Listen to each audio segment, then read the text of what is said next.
Hari ini kami semua dari SMP akan membawa anda semua mutasi zaman. Zaman yang membentuk seperti kita sekarang. Zaman yang penjajah melalui Portugis, British dan Jepun. Kita sangkan babak pertama. Pada satu hari, Tuan Ketua, Madam dan Pak Syam sedang membuat di halaman tersebut. Banyak nak sebut.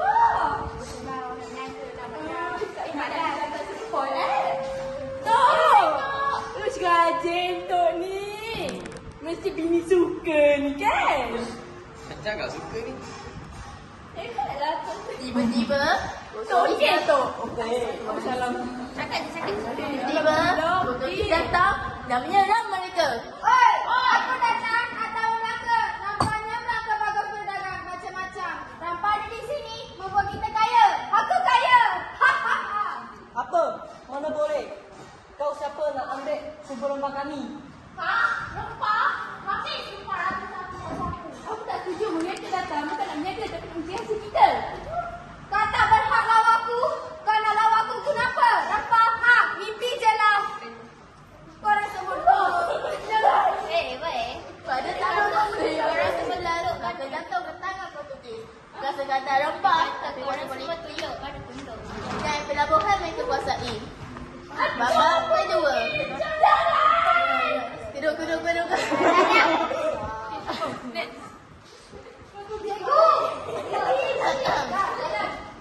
Babak kedua. Tengok. Cikgu Ika sedang mengajar di kelas zaman dahulu tentang British.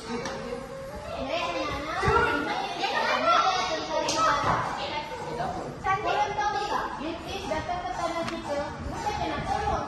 Kenapa nanti kamu British datang ke tanah kita. Katanya nak tolong. British boleh memohon. Tiba-tiba, British datang dan menyerang mereka semua.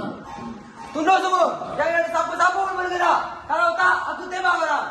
Kau siapa? Masa kalau korang tak bersalah. Dah berani kau nak tembak anak-anak aku. Akak. Siapa? Serius! Kami tengah rakam. Kau main aku dulu lah. Siapa kau tiba-tiba nak serang kami? Betul tu, kau siapa? Belah. Aku cakap duduk! Kalau tak, aku serang keturunan korang! Semua pun duduk dengan ketakutan.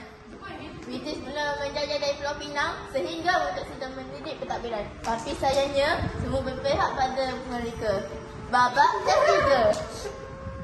Setelah British datang ke tanah Melayu, semua penduduk kampung berkumpul di halaman.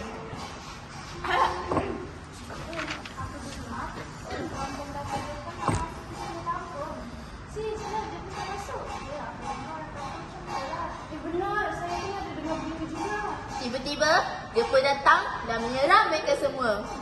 Ya, sekarang kami yang akan ambil alih tanah ni. Aku kata korang dengar kata saya. Kalau tak aku tembak seorang-seorang. Aku dah muat lah dengan orang macam kau ni. Dah, duduk. Jangan bising.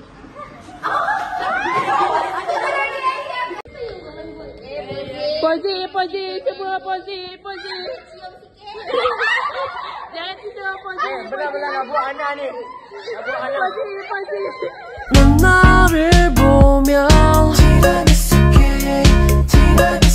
마치 넌